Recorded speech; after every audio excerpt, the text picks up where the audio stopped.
Vou te perguntar, qual a data mais importante da história moderna? Alguns diriam que foi quando meu país, preencha o espaço em branco, conquistou a independência. Ou algumas pessoas podem dizer, tipo, talvez o pouso na Lua, ou talvez elas sigam pelo lado sentimental e digam que foi o dia em que se casaram, ou o dia em que seu filho nasceu, legal, ou o dia em que finalmente conheceram Bob Saget, tanto faz o que for. Mas então algumas pessoas no mundo acadêmico podem dizer que foi o ano de 1453. Por que esse ano é tão importante? Bem, pense da seguinte forma. Durante a maior parte da história documentada da humanidade, a maior parte do mundo só conhecia 3 continentes: África, Ásia e Europa. Mas o ano de 1453 foi um ponto de virada. Por quê? Porque foi o ano em que uma pequena cidade chamada Constantinopla caiu para o Império Otomano. Agora, por que isso foi tão importante? Porque quando isso aconteceu, toda a Europa ficou bloqueada ou teve que pagar altos impostos para negociar com o Oriente. Então, a partir desse momento, a Europa foi praticamente forçada a buscar a rota ocidental, dando início assim à era das explorações. Até então, poucas pessoas haviam navegado pelo Atlântico em busca de novas terras. Antes do século XV, só os vikings fizeram isso. Cerca de 500 anos antes, eles chegaram à Islândia, Groenlândia e Vinlândia, atualmente Terra Nova no Canadá. Eles relataram encontros com o povo Dorset, nativos da Groenlândia que antecederam os Inuites. São diferentes dos Inuites. Sim, Cristóvão Colombo não foi o primeiro europeu a relatar contato com povos do hemisfério ocidental. Os vikings foram. As expedições vikings foram ignoradas por 500 anos e não levadas a sério, pois ninguém se interessava pelas áreas geladas do Ártico. A questão é que as expedições do século XV basicamente expuseram os povos do Velho Mundo ao Novo Mundo.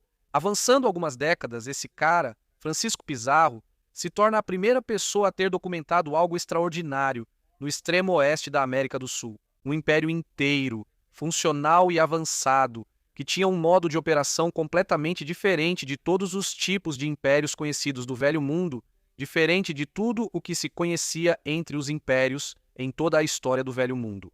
E tudo isso foi feito sem uma única roda, um animal de carga ou sequer uma linguagem escrita. Esse era o Império Inca e foi a força mais poderosa que o continente já tinha visto muito antes de países como Peru ou Brasil serem estabelecidos. Vamos conversar sobre geografia. E aí, pessoal da geografia, aqui é o Barbie.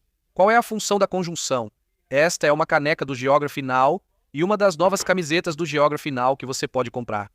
Hora de aprender geografia. Eu gosto da camiseta verde. Verde é minha cor favorita. Se você quiser produtos do Geography Now, pode conseguir em geographynow.com. Dá uma olhada no site. Temos camisetas, temos sacolas de cordão, temos canecas, temos um monte de coisas. Dá uma conferida, pegue o que quiser, faça o que quiser com os produtos. Quero dizer que estou muito animado. Este vídeo é patrocinado e adoro receber patrocínios. Agradeço muito ao nosso patrocinador de hoje, Surfshark. Obrigado. Então, se você está interessado em viajar para qualquer lugar nas montanhas dos Andes para ver alguns dos locais notáveis do Império Inca ou qualquer outro destino ao redor do mundo, talvez você precise de uma VPN para seus dispositivos. A internet varia conforme a localização. Certos sites são bloqueados e alguns serviços indisponíveis. Alguns preços mudam conforme a localização do seu endereço IP ao comprar. Felizmente, o Surfshark pode criptografar seus dados online, já que eles têm mais de 4.500 servidores em mais de 140 locais diferentes, o que significa que você pode mascarar seu endereço IP enquanto se mantém protegido contra hackers e malwares, tudo isso sem que eles armazenem seus dados. Ele também possui um recurso próprio de bloqueio de anúncios, que bloqueia anúncios, rastreadores e pop-ups, para que você não seja bombardeado por spam.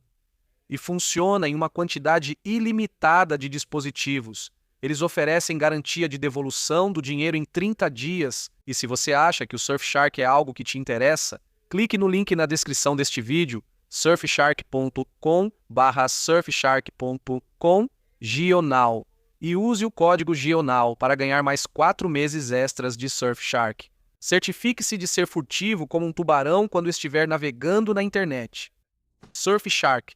Mais uma vez, o código é GeoNow. Obrigado, Surfshark. Voltando ao vídeo. Então, este mundo tem muitos problemas. E se você olhar ao redor do mundo, vai perceber que, historicamente, muitos povos em diferentes regiões e áreas do mundo encontraram maneiras diferentes de resolver esses problemas.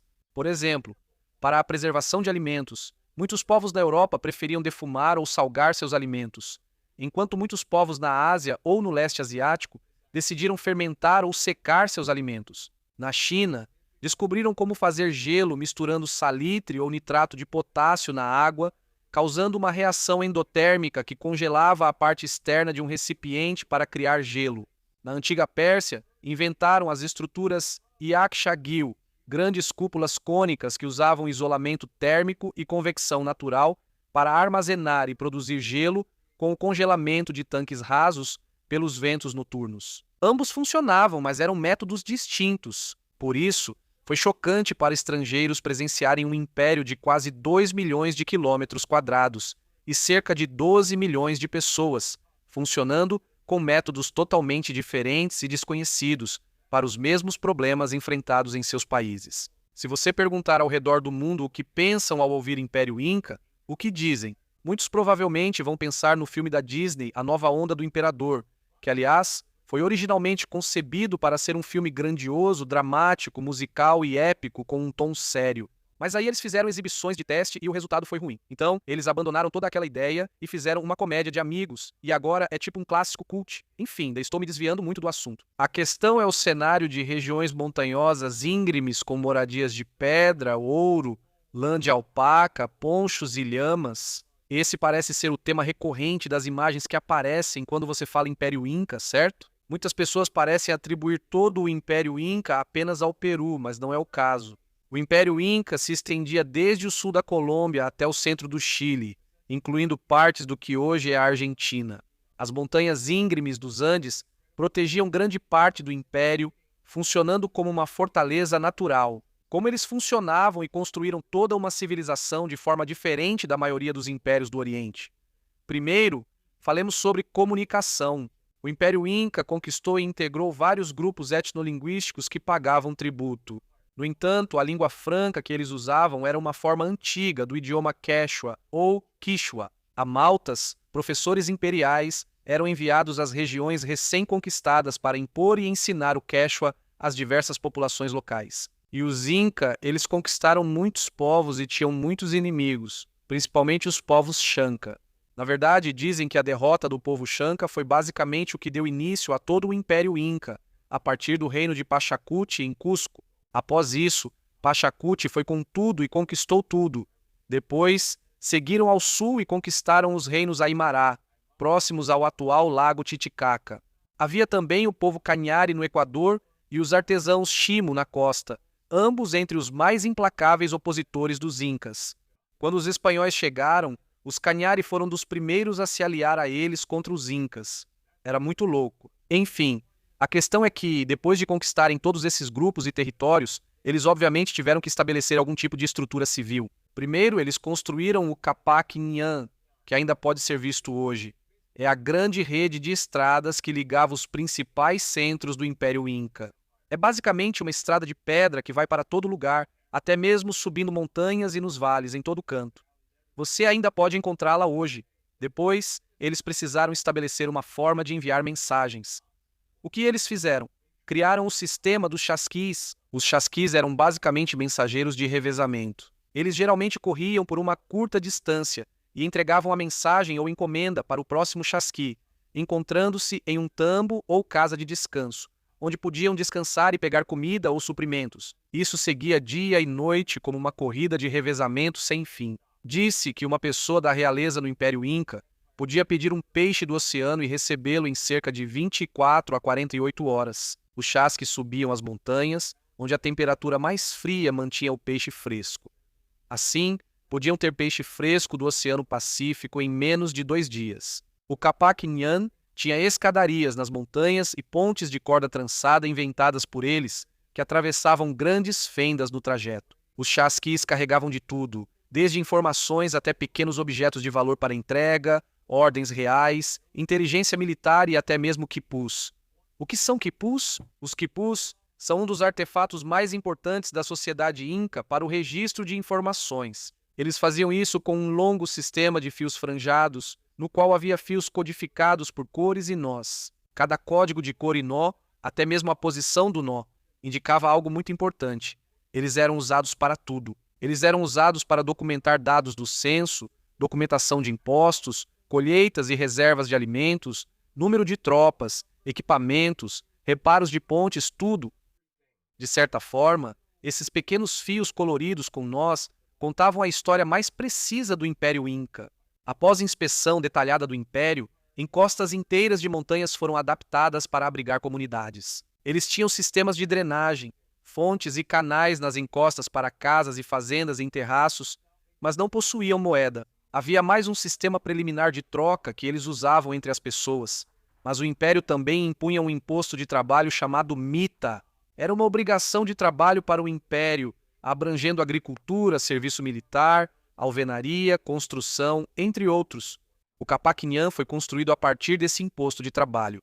Esse era, de certa forma, a moeda do Império Inca. Eles mediam seu calendário por solstícios, sombras das montanhas, marcadores no horizonte e estrelas. Uma coisa que os tornava distintamente diferentes das sociedades orientais conhecidas no Velho Mundo era que o maior animal de carga que eles tinham era a lhama e a alpaca, que, se você conhece lhamas e alpacas, sabe que elas não conseguem carregar cargas pesadas. Acredito que elas suportam entre 70 e 75 libras, ou cerca de 30 a 32 quilos. Então, eles não podiam depender de algo como um cavalo ou um boi para fazer o trabalho pesado por eles. O ponto é que lhamas e alpacas são excelentes animais de montanha.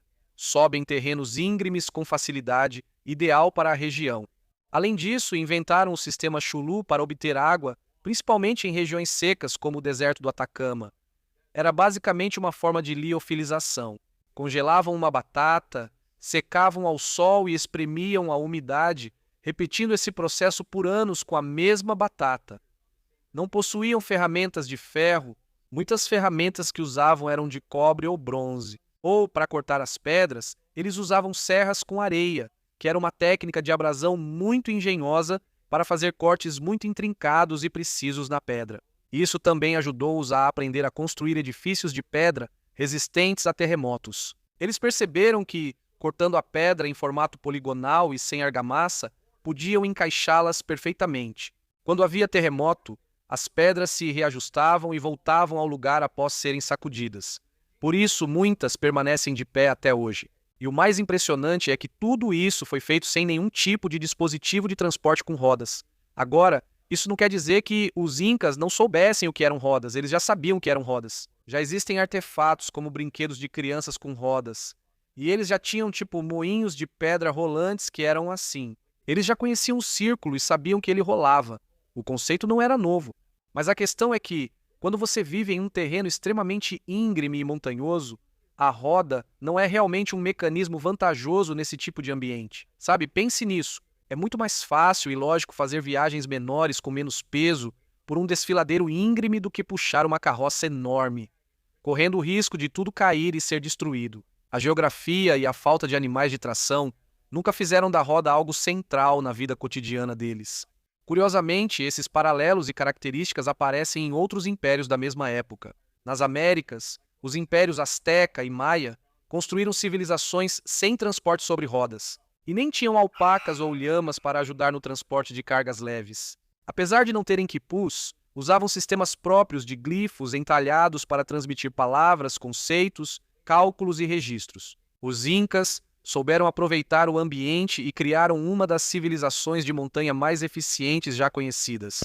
Então, com tudo isso em mente, vamos passar por todos os pontos extremos do Império Inca, de norte a sul, e todos os locais mais importantes. E em quais países eles estão localizados. E lembre-se, em todos esses países você pode encontrar a Estrada Capac Nhan. Ela se estende por todos esses lugares, você pode encontrá-la. É quase como uma brincadeira de procurar coisas, veja se você consegue encontrar a Capac Nhan. Está em todo lugar mesmo, começando pela Colômbia, a fronteira norte. Esse foi o ponto mais ao norte que o Império Inca já alcançou. Foi bem na pontinha sul do departamento de Nariño, na Colômbia. A partir daqui, eles não conseguiram avançar mais porque dizem que não foram capazes de subjugar o povo pasto. Eles eram um grupo andino feroz que resistiu e nunca foi conquistado. Por isso os incas pararam aqui, no atual departamento de Nariño, Colômbia. O local mais notável provavelmente é Rumichaca, a antiga travessia para o que hoje é a Colômbia, e basicamente é o fim do Capac Nhan. Também existe El Infernito, que não é um sítio inca, mas sim um sítio de uma antiga civilização andina. É separado, mas se você quiser ver um sítio andino antigo, vá para El Infernito. Em seguida temos o Equador. Então, depois do Peru, o Equador provavelmente é o segundo lugar mais importante quando se trata de sítios significativos para o Império Inca. Na verdade, durante a Guerra Civil Inca, era basicamente a facção de Quito contra a facção de Cusco. Então, o Equador tem um papel enorme e central na história dos Incas. Entre os principais sítios notáveis está Ingapirca, a maior ruína inca do Equador. Também há Pumapungo, Tomebamba, a antiga cidade imperial sob a atual Cuenca, e Chocasque, que também é um sítio de uma civilização andina pré-inca. Mas depois foi conquistada pelos Incas.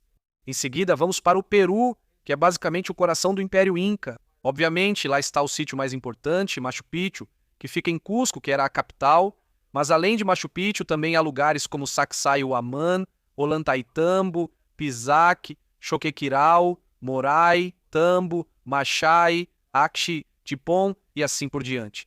Sim, o Peru tem mais sítios, pois é o coração do império. Você entendeu? Vamos para a Bolívia agora. A Bolívia é complexa por ser a terra natal do povo Aymara, o segundo maior grupo etnolinguístico da Cordilheira dos Andes. Ainda hoje, milhões deles vivem principalmente na Bolívia. E o povo Aymara teve alguns reinos muito grandes e poderosos, principalmente ao redor do lago Titicaca, que tanto os Incas quanto os Aymarás consideravam sagrado. Eles viam esse lago como o local de nascimento do sol e dos ancestrais, por isso o reverenciavam profundamente. E, eventualmente, os Aymarás foram conquistados e dominados pelo povo Inca. Mas isso depende de com quem você conversa, tipo, alguns Aymarás afirmam que foram bem integrados e recebidos pelos Incas, enquanto outros discordam. Ainda havia algum ressentimento e continuávamos sendo inimigos e blá blá blá. Eu não sei, é assim. Realmente depende de com quem você conversa, mas enfim. Alguns dos sítios mais importantes na Bolívia incluem Inca Yacta, Palácio Pilcocaina, Iscanvia, que é outro sítio pré-Inca, mas depois foi tomado, e Samaipata, ou El Fuerte, que é como um local cerimonial de defesa. Em seguida, vamos para o Chile. O Chile tem todos os extremos do império. Tem os sítios arqueológicos mais altos, tem a área mais seca no Atacama. Esse é o ponto mais ao sul do império, antes de avançar sobre o território Mapuche. Eles nunca conseguiram conquistar o povo Mapuche. Se pesquisarem sobre o povo Mapuche, vão ver como esse povo é incrível. Quero muito conhecer esse povo. Se eu for ao Chile, Santiago não me interessa. Eu não me importo com Valparaíso ou Antofagasta. Não me importo com nada disso. Eu quero ir para Temuco, que é tipo o coração do povo Mapuche. E tipo, é o começo da Patagônia chilena. Se eu conhecer essas pessoas e curtir a paisagem da Patagônia chilena, esse seria meu destino chileno perfeito se eu voltar ao Chile. Meu Deus! Governo chileno, se quiser patrocinar um youtuber em queda para documentar isso, aceito na hora. Meu Deus, Mapuche! Estou desviando muito do assunto. Estou empolgado com o território Mapuche no Chile. Voltando ao assunto, só um parêntese. O Chile também é onde você encontra aqueles... como é que chamam? Uiaíco e Uia. Meu Deus! Yuya, Iaco e Uiaiaco. Múmias de crianças que foram descobertas na fronteira do Chile com a Argentina, em um vulcão a mais de 6.700 metros de altitude. Alguns dos principais sítios incas do Chile incluem os santuários do Cerro El Plomo, o Pucara de Quitor e o Tambo de Zapahuira. E, de modo geral, o Chile tem, eu acho, o maior número de santuários incas nas montanhas. Então, muitos santuários em suas montanhas. E, finalmente, a Argentina. Sim, as pessoas não percebem que até mesmo a Argentina, a parte noroeste do país, fazia parte do domínio do Império Inca. Para o Império, era a parte mais oriental ou pelo menos sudeste do Império. Eles realmente atravessaram os Andes até as planícies do que hoje é a Argentina. Loucura, né? Alguns dos sítios mais notáveis incluem El Chincal de Quimivil, frequentemente chamado de Machu Picchu da Argentina, Tastil e Pucara de Aconcagua. Então é isso, trancado dentro das fronteiras do que hoje são 6 países, está o domínio latente de um império que inovou o conceito de civilização em montanhas íngremes. E é assim que o mundo funciona. Em todo lugar que você vai, você encontra essas dicas e pistas discretas que mostram quanto já avançamos. E em breve, nossas pegadas farão o mesmo para aqueles que vierem depois de nós. Espero que você tenha aprendido algo. Se não, eu falhei miseravelmente. Sobre o que vocês querem que eu fale no meu próximo tema, eu não sei. Gosto de receber ideias de vocês. Escrevam nos comentários. No mais, até lá, espero que estejam bem. Fiquem tranquilos, fiquem ligados.